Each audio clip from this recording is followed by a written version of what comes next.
Hi everyone. मैंने सोचा कि हम लोग एक वीडियो बनाते हैं जहाँ पे हम लोग बात करेंगे कि बेसिकली आप जब अपने घर पे कोई भी रेनोवेशन का काम कराते हैं तो काफ़ी सारी चीज़ें प्लान्ड होती हैं, लेकिन उसके साथ साथ एक सबसे बड़ी प्रॉब्लम आती है कि बहुत सारी चीज़ें अनप्लान्ड होती हैं। जैसे कि हम लोग मटेरियल की कॉस्ट तो काउंट कर लेते हैं कि हमारा जो मटेरियल है वो कितना लगेगा, कहाँ से आएगा, हमें बल्क में लेना है कि हमें रिटेल में लेना है, हमें कैसे लेना है। लेकिन जो मेन चीज़ है, जो कहीं न कहीं हम लोग उसको इग्नोर कर देते हैं, वो है डेली की जो दिहाड़ी होती है, जो एक मेहनताना जिसको बोलते हैं हिंदी में, या फिर वेजेस, डेली वेजेस होती हैं, जो आप अपने जो भी काम कर रहे हैं उनको आप देते हैं, लेबर्स को देते हैं, जो आपके इलेक्ट्रिशियंस हैं उनको देते हैं। तो बेसिकली इसके रिperकशंस बताता हूँ मैं आपको। फॉर एग्जांपल अभी तक मेरी इनसे जब पहले दिन बात हुई थी, ठीक है, तो मेरे लेबर ने मुझसे बोला था कि भैया कोई दिक्कत नहीं है, हम 2 दिन के अंदर एक कमरा रेडी कर देंगे, जिसमें हम एक दिन आपके कमरे का फर्स्ट कोट ऑफ पुट्टी करेंगे, दूसरे दिन हम दूसरा कोट ऑफ पुट्टी करेंगे, और उसी दिन जब वो पुट्टी का कोट हो जाएगा, थोड़ी देर बाद हम लोग उस पर पेंट कर देंगे। सीन क्या है गाइस कि मैंने बेसिकली सिर्फ एक वॉल पेंट कराई है, और पुट्टी हम ऑलरेडी वाइट कलर की होती है, तो मैंने वाइट पुट्टी के ऊपर ऑलरेडी एक कोट पेंट करा दिया। तब तक ये दीवार सूख गई थी।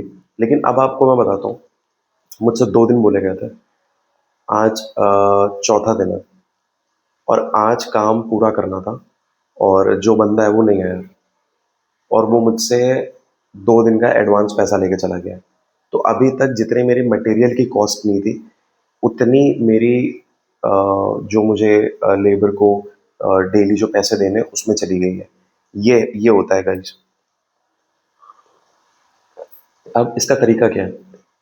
इसका तरीका ये है कि आपको अपने लेबर के साथ बैठना पड़ेगा, थोड़ा-सा आपको उसे स्ट्रिक्टली बोलना पड़ेगा कि देखो भाई, 1 दिन का ऊपर-नीचे चलता है, लेकिन 2 दिन का काम आप 5-6 दिन में नहीं पूरा कर सकते। क्योंकि गाइस आप खुद सोचो, अगर मेरी मटेरियल की कॉस्ट 2000 है और मैं 3000, 4000, 5000 रुपए मैं सिर्फ लेबर को दे रहा हूँ, तो फिर मेरा फ़ायदा क्या है ना? तो ये एक पॉइंट नंबर 1 हो गया कि जो आपके वर्कर्स हैं उनकी जो केयरलेसनेस है, नंबर 1। नंबर 2, आप जब भी सामान लेने जाते हो, जो भी मटेरियल लगता है, फॉर एग्जांपल हम लोगों ने इतने मटेरियल्स दिखाए हैं, अभी हम आपको और दिखाएँगे।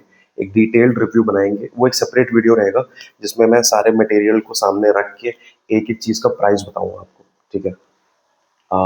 लेकिन अभी के लिए बात बताता हूँ, मैं जब भी आप कोई मटेरियल लेने जाऊँ, तो कभी भी अपने लेबर को मत भेजो कि भाई जाओ ये लो पैसे ले आओ, नहीं। गाइस वो ₹10 भी कम नहीं कराएगा, आप ये मान के चलो। ठीक है। आप जब सामान लेने जाते हो, तो वहाँ पे बार्गेनिंग होने के चांसेस बहुत अच्छी हो जाती हैं, और आपको अच्छे रेट में सामान मिलने की चांसेस और बढ़ जाती हैं। ठीक है। ये हैं बेसिक 2 चीज़ें जहाँ से हर कंस्ट्रक्शन का, हर मिडल क्लास फैमिली का बजट बिगड़ता है। ठीक है।